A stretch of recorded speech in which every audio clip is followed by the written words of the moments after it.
Comment ça va l'équipe? C'est Pablito. Cette vidéo n'était pas prévue. De base, je devais sortir le vlog du Festival Spring, une série de dates que j'avais fait dans le Nord. Le vlog est presque terminé et je devais le poster là, dimanche du coup. Mais là, j'ai continué la tournée. On est dans le Nord encore, mais cette fois on est à Lamballe. Et hier, j'ai fait 2 dates et il m'est arrivé un truc un peu particulier. Et en rentrant à l'hôtel, là, je me suis dit, tiens, ça pourrait être intéressant de faire une vidéo. Cette vidéo, elle n'est pas préparée pour le coup. D'habitude, je scripte tout, que ce soit pour les tutoriels ou pour les talks, entre guillemets. Là, j'ai envie de la faire un peu à l'impro, pour garder le plus d'authenticité possible. En fait, hier, j'ai fait 2 scolaires, donc 2 dates de Mouton Noir en scolaire, donc ça allait jusqu'au collège. Et quand c'était scolaire, en général, ce qu'on fait, c'est qu'on fait un bord plateau. Un bord plateau, c'est un échange à la fin de la représentation avec le public. Voilà, s'ils veulent poser des questions, ça permet d'un peu de parler du spectacle. Mouton Noir, c'est 50 minutes, donc il y a toute une partie très athlétique, très sportive, très freestyle en fait, avec un peu de cirque, de la danse, mais grosso modo beaucoup de freestyle. Mais le cœur de Mouton Noir et ce qui fait sa force, c'est le texte. Il y a beaucoup de texte dans Mouton Noir. Je dirais que 70-80% du spectacle, c'est quand même du texte. Et donc ces échanges, surtout avec des scolaires, c'est important pour nous, pour l'équipe. C'est important pour moi aussi. Et donc du coup, il se passe en général pas mal de choses dans ces moments-là. Je commence à être un peu rodé à l'exercice. Je vois un peu les questions qui viennent souvent. Depuis combien de temps je fais du freestyle? Est-ce que je continue de faire de la compétition? Te calme. Est-ce que je continue de faire de la compétition? Donc ce genre de questions, ça me surprend pas. J'ai pas de problème avec ça. Mais là, il en est arrivé une hier qui m'a scotché. Heureusement que j'ai encore les réflexes d'école de commerce pour camoufler et faire comme si j'avais anticipé la question. Mais j'ai pris une claque et en fait, au moment où j'ai reçu cette question, je me suis dit, ça, il faut que j'en fasse une vidéo. Parce que je pense que c'est un thème qui touche beaucoup de freestylers et beaucoup de sportifs de manière générale, ou même les non-sportifs sur d'autres thèmes. Et la question que m'a posée une gamine de quoi, 12-13 ans, en voyant le spectacle, c'est ça qui est aussi fort, c'est que c'est une question qui lui est venue de par le fait d'avoir vu le spectacle. La question c'était, est-ce que vous avez déjà eu, parce qu'elle me vous voit, là c'est à chaque fois c'est coup de poignard, hein, est-ce que vous avez déjà eu envie d'arrêter le freestyle? Et cette question-là, elle m'a vraiment secoué dans le sens où, en fait, quand je sors de Mouton Noir, donc voilà, j'ai passé 50 minutes, moi je mets tout sur scène, ça y est, je sors, je suis vraiment KO. Et comme Mouton Noir, ça parle de mon parcours de vie, il y a aussi une dimension assez personnelle, très personnelle pour le coup. Et donc du coup, tu es dans un état un peu, pas sensible, mais disons que le niveau de défense mentale, le niveau de force est un peu plus bas que d'habitude. Et donc c'est des moments où tu es un peu plus fragile en fait, sur scène. Et là, c'était une salle blindée, 400 personnes.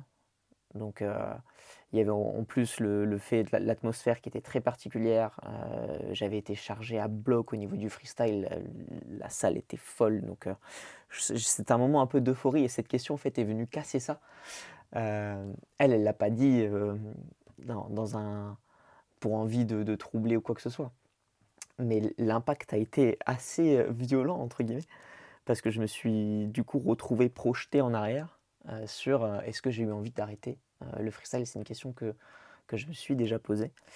Et j'ai répondu que partiellement à sa question, parce que j'avais pas envie comme j'étais pas du tout préparé à ça, j'avais pas envie de paraître trop fragile sur scène. Donc j'ai dit une mi-vérité, j'étais souple avec la vérité. Mon prof de lettres disait toujours ça. Il faut pas mentir, mais tu peux être souple avec la vérité. Donc là, j'étais souple avec la vérité. J'ai dit oui au moment d'une grosse blessure. Et a posteriori, en loge, je me suis demandé, en fait, est-ce que tu as vraiment eu envie d'arrêter le freestyle? Et oui, 2 fois.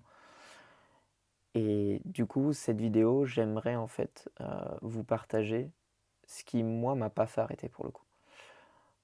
Pourquoi est-ce que j'ai continué? Le freestyle, comme pas mal de sports, c'est une pratique qui est très ingrate, dans le sens où les progrès sont très rapides au début, mais après on arrive à une phase de plateau qui est très très longue, très très très longue, surtout en lower qui est le style principal du freestyle. Et c'est dans ces moments-là où il va falloir progresser physiquement et mentalement, que c'est très très dur parce que ça prend beaucoup de temps et en général on se blesse dans ces moments-là. Moi, la première fois où j'ai pensé arrêter le freestyle, et je l'ai fait, j'ai arrêté le freestyle, ça a été pour les études. J'ai démarré le freestyle à 18 ans. Quand j'ai découvert le freestyle, j'étais complètement piqué par ce sport. Je pensais qu'à ça, je rêvais que de ça. Moi, j'ai découvert le freestyle avec Céane Garnier,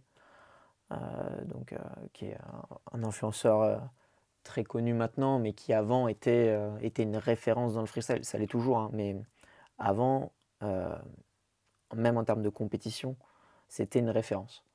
Il créait des gestes, il avait un style qui était unique.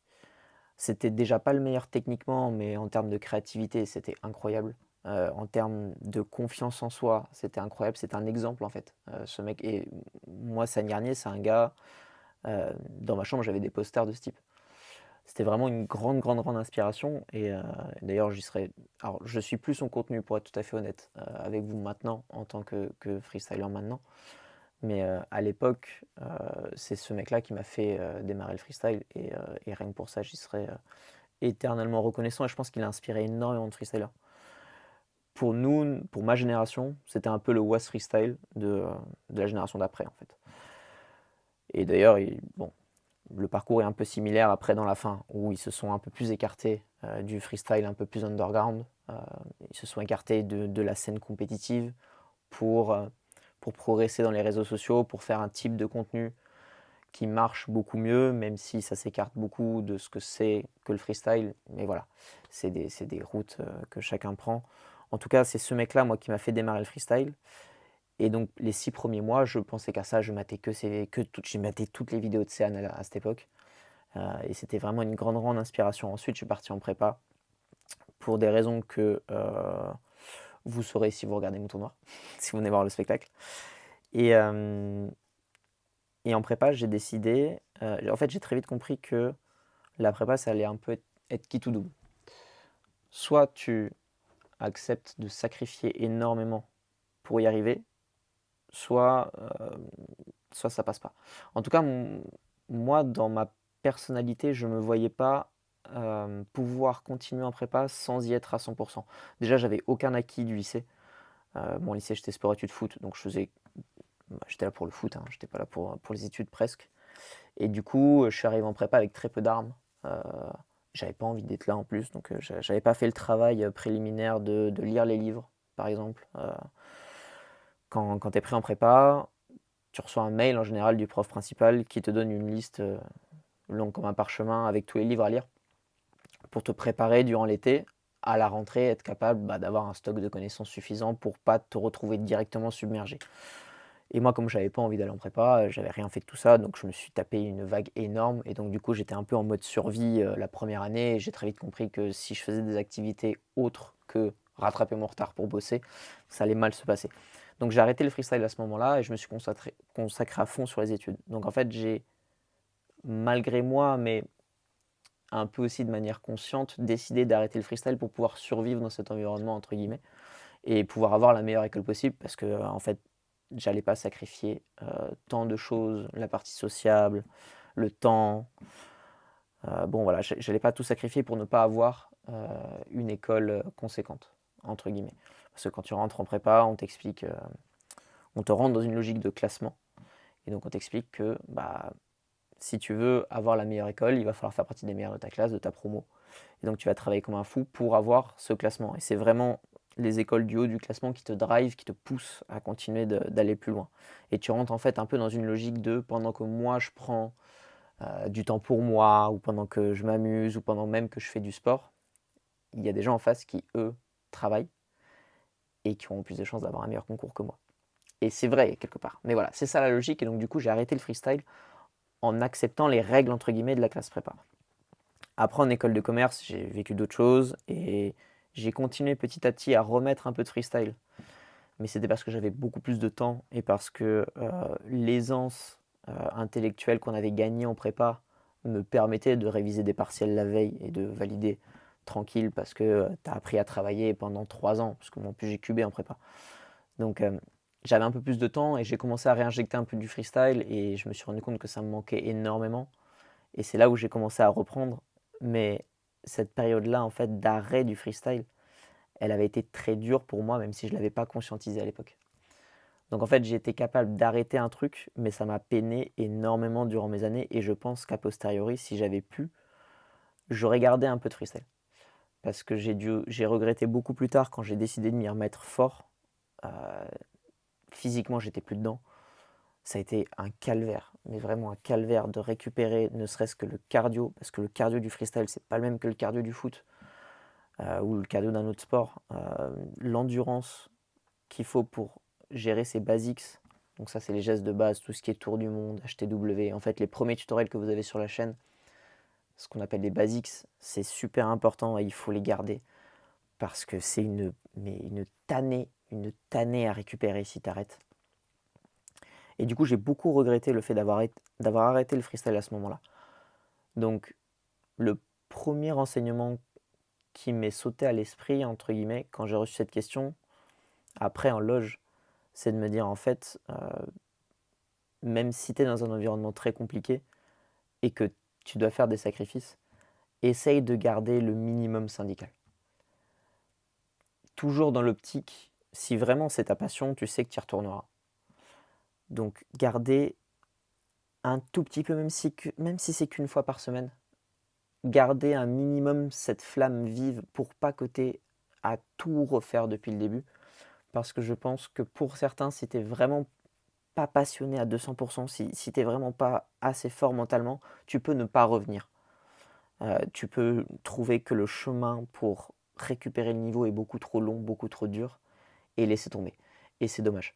Alors que si tu te maintiens à flot, entre guillemets, si tu gardes cette espèce de mini-équilibre, ça peut être beaucoup plus facile après de revenir. Et moi, j'ai vraiment failli ne pas revenir dans le freestyle. Et la deuxième phase où j'ai failli arrêter le freestyle, elle est très récente. Elle date de moins d'1 an. C'est quand j'ai contracté la pubalgie, qui est ma plus grosse blessure depuis de ma jeune, entre guillemets, jeune, moins jeune, carrière de sportif. C'est celle-là dont j'ai parlé sur scène, ça a été ça ma réponse. La pubalgie, j'avais atteint un truc où c'était difficile de se lever le matin parce que c'était des douleurs énormes. La pubalgie, c'est une inflammation au niveau de la ceinture. Donc moi, ça touchait abdos et surtout adducteurs et le psoas aussi. Bon, en fait, toute la zone était enflammée et j'arrivais, par exemple, pour se lever le matin, décoller une jambe, c'était un calvaire. Donc je te dis même pas, j'ai dû pendant 7 mois me couper du lower parce que plus capable de faire un tour du monde. Donc pour un freestyler qui a passé, je vais te dire une connerie, peut-être 4-5 ans à travailler surtout un style en particulier, à y consacrer toutes les heures, surtout que moi j'ai jamais été feignant sur tout ce qui est le travail de l'ombre, des basics, etc. J'aime plutôt ça même. Là, ne plus être capable de faire un tour du monde, c'était très très dur. Et de tout, enfin, c'est pas ne pas pouvoir, c'est même ne plus en être capable. Parce qu'il y a une différence entre s'abstenir de travailler quelque chose et sentir que tu n'es plus capable de le faire. Et donc ça, mentalement, c'était hardcore. Et le pire, et c'est là où j'ai pensé arrêter, c'est que je ne savais pas si le corps allait être capable de se remettre. Parce que la pubalgie, c'est une blessure qu'ont beaucoup de footballeurs. Nasri a eu ça, Messi a eu ça. Et en fait, ça, c'est les joueurs les plus médiatisés qui ont réussi à continuer à se remettre parce qu'il y a des staffs de malades, mais il y a beaucoup de joueurs qui sont moins connus, qui jouent dans des divisions un peu inférieures et qui, eux, en fait, ne s'en sont jamais remis. Et même parmi les joueurs d'élite, un mec comme Verratti, la pubalgie, ça l'a plombé et il a traîné ça pendant X années. Et bon, bref.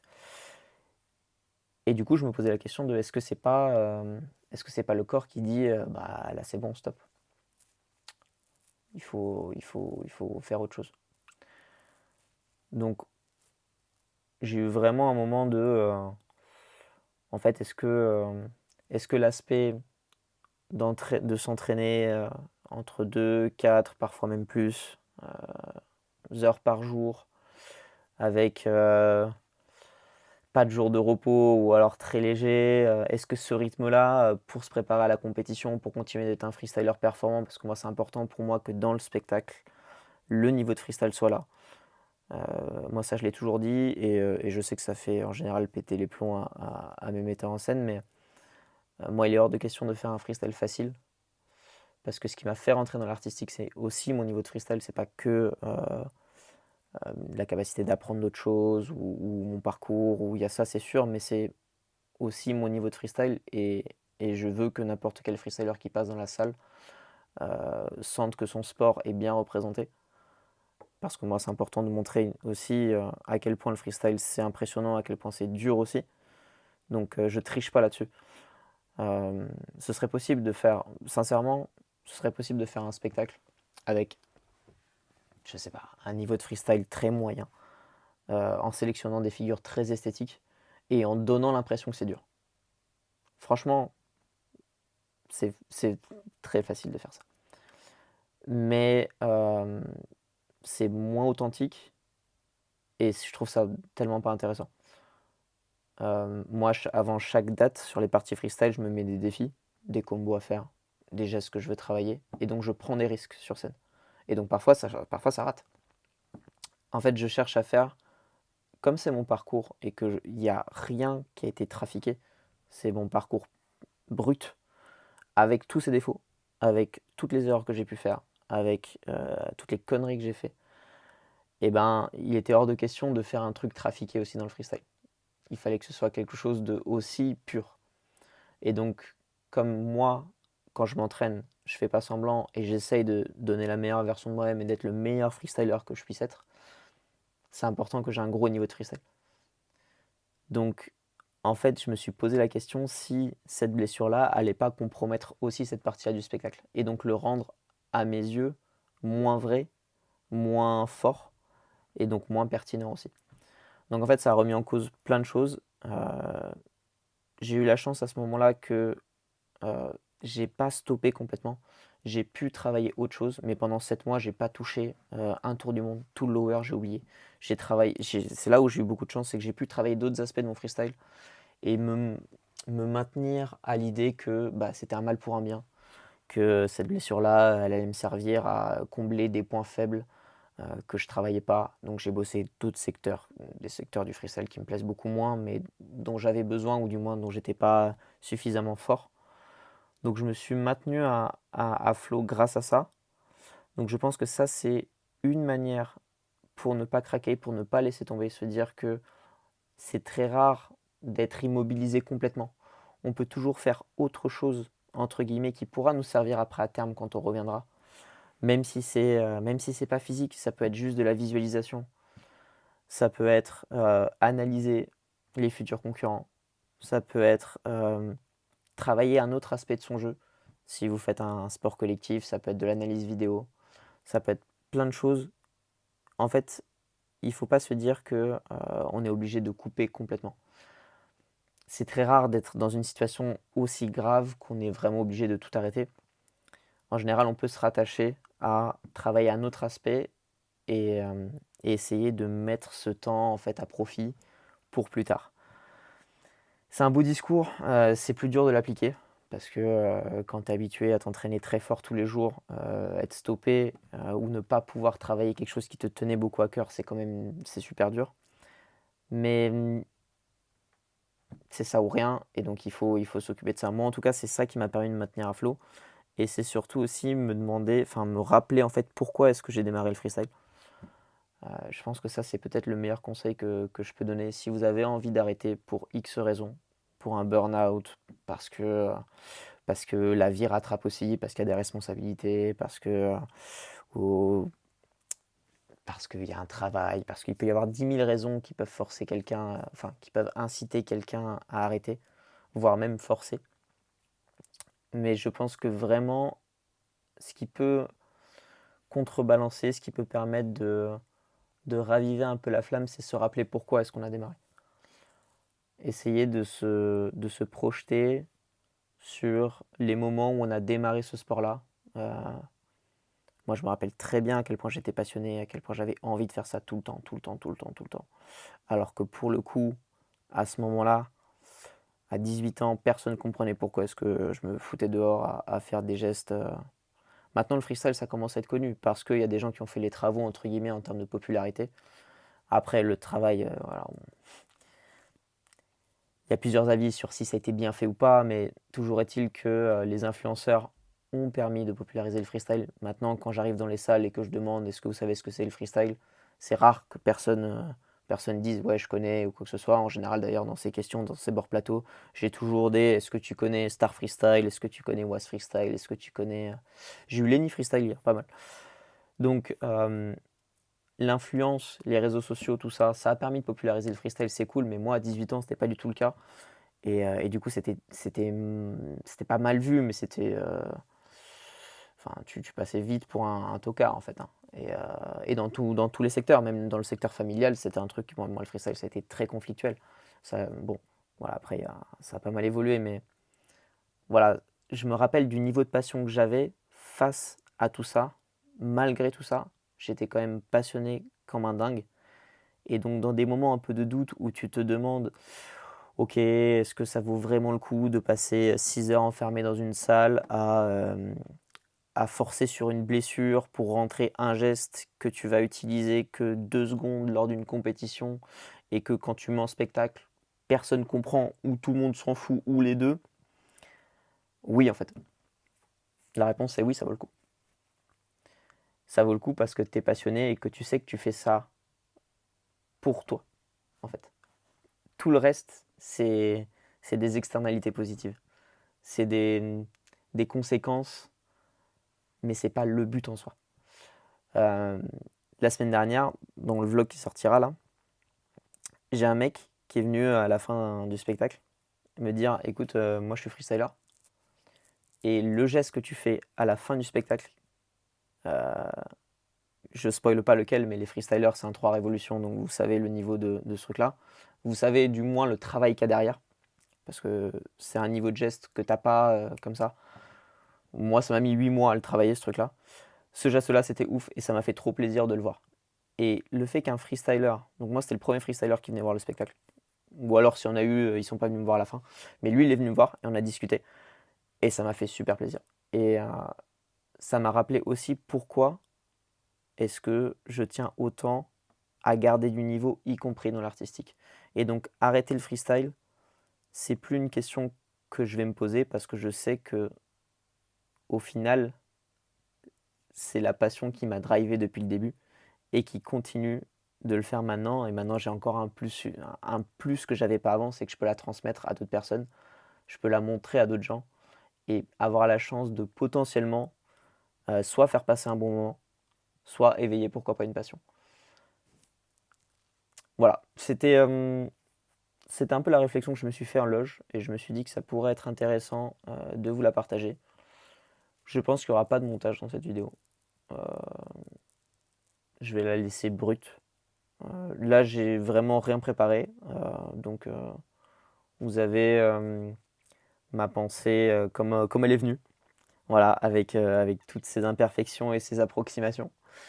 Mais, euh, mais je vois, en fait, je pense que j'ai eu envie de faire cette vidéo aussi parce que récemment, je suis tombé sur un post d'une influenceuse freestyle qui est pas que influenceuse, qui est très très forte en freestyle, qui a un niveau de dingue et qui partageait le fait que elle n'était pas en burn-out mais presque, qu'elle en avait marre du freestyle, que c'était très dur pour elle. Et donc en fait ce truc-là, ça touche tout le monde, y compris les stars de notre sport, les gens qui sont déjà très forts, qui ont fait des choses, qui ont des titres. Et donc je me suis dit que, pas forcément pour eux, parce que je pense qu'ils ont les ressources mentales pour aller au-delà et pour passer ces caps-là. En l'occurrence, la personne à laquelle je pense, je ne vais pas la citer parce que je ne sais pas si elle a envie que voilà. Mais enfin, je pense, enfin, elle s'y est remis, donc c'est cool. Mais peut-être qu'un freestyler avec moins d'expérience, qui démarre, qui a que, je sais pas, 1 ou 2 ans de freestyle et qui se rend compte à quel point ça peut être ingrat ou qui commence à avoir une grosse blessure, si jamais il peut tomber sur cette vidéo et se rappeler que, bah, en fait, non, il faut pas arrêter parce que je me rappelle pourquoi j'ai démarré. Je sais pourquoi je le fais. Je le fais pour moi et je sais que ça paiera et je sais que même si je suis immobilisé pendant une période, je peux travailler à un autre aspect de mon freestyle pour devenir plus complet, pour continuer de progresser malgré ce qui m'arrive et que ça va pouvoir même me forger et m'être utile, m'être bénéfique plus tard. S'il tombe sur ce message-là et que ça lui permet de ne pas lâcher complètement ou de se maintenir à flot le temps que ça aille mieux, bah, cette vidéo aura servi à ça. Et moi, ça me fera super plaisir. Voilà l'équipe, j'espère que la vidéo vous a plu. Le message était un peu ciblé pour le coup freestyle, mais je pense que c'est un message qui est assez universel sur d'autres disciplines, d'autres sports, ou pas forcément sport, d'autres choses de manière générale. Moi, ça me permet aussi de vous parler un peu de mon métier d'artiste actuel là. Pour ceux qui veulent voir mon tournoi, je vous ai mis les dates sur Instagram. J'ai fait un post sur le mois d'avril. Là, la tournée, elle va être assez intense jusqu'en juillet. Donc jusque début juillet inclus, on bombarde pas mal, on bouge beaucoup. Donc voilà, n'hésitez pas si vous voulez venir voir le spectacle, s'il y a des freestylers qui passent par là, venez voir le spectacle, ça me fera super plaisir d'avoir vos retours, de discuter avec vous à la fin et même d'échanger sur comment est-ce que moi j'ai intégré ce milieu-là. J'aimerais voir beaucoup plus de freestylers intégrer aussi ce milieu-là, ça me ferait super plaisir que d'autres freestylers puissent vivre de leur passion via ça ou via les réseaux ou via d'autres choses. Mais voilà, si je peux aider des freestylers dans le développement, je le ferai avec grand plaisir. Et j'espère que la vidéo vous a plu, que vous avez passé un bon moment. Et si ça a pu vous donner un peu de motivation, voilà, moi ça me fait super plaisir. Et j'aurais aimé, durant ma période où j'ai arrêté et où j'ai failli arrêter le freestyle, avoir un retour comme ça. Donc j'essaie toujours de faire des vidéos que j'aurais aimé voir ou qui m'auraient servi à un moment donné de mon parcours. Donc voilà, c'est tout pour moi. Demain, j'ai de nouveau 2 dates et la tournée continue. Voilà. Donc, comme je vous ai dit, je vous donne rendez-vous sur Instagram pour ceux qui veulent venir voir le spectacle. Venez vraiment, ça me fera super plaisir. L'équipe, prenez soin de vous. On se retrouve la semaine prochaine pour la fin du tutoriel sur le Jordan Stall. Voilà, la 4e et dernière partie. Il y aura sûrement une autre vidéo en plus parce que j'aimerais bien aussi vous apprendre les variantes du Jordan Stall. Mais bon, ça viendra après. Déjà, le bloc de 4 vidéos. Essayez de travailler petit à petit et de bien maîtriser ce geste. Et après, on verra les variantes. Voilà l'équipe, j'en dis pas plus. Dites-moi si ce genre de format vous plaît, où il n'y a pas de cut, où c'est vraiment une vidéo brute. Dites-moi si ça vous plaît. Je ne sais pas si j'en referai. Suivant vos retours, je verrai si je repasse sur un format qui est beaucoup plus écrit, beaucoup plus cuté, beaucoup plus dynamique. Et un format plus court aussi, parce que là, je pense que la vidéo va faire au moins 10 minutes. Donc voilà, vos commentaires sont super importants pour moi. On a passé les 1000 abonnés, la FAQ va arriver. Je vais vous faire des stories sur Instagram pour vous demander de me poser des questions s'il y a des thèmes qui vous intéressent, si vous avez des interrogations ou quoi. Vous me les mettrez en story et je ferai la vidéo FAQ, la première FAQ. Voilà, j'avais dit que j'en ferais une aux 1000 abonnés. On est déjà à 1060. C'est trop bien, c'est trop cool, ça va super vite. Bienvenue à tous ceux qui débarquent, qui ont vu le spectacle et qui se sont abonnés. Merci les gars et les filles, ça fait super plaisir. J'en dis pas plus, je suis très pipelette ce soir-là. C'est le thème en fait. Cette question m'a tellement retourné le cerveau sur scène que voilà, je me suis dit il faut que je vous en fasse une vidéo et j'ai eu envie d'en parler voilà, presque toute la nuit. L'équipe, c'est tout pour moi. À très vite, prenez soin de vous. C'était Pablito. Ciao.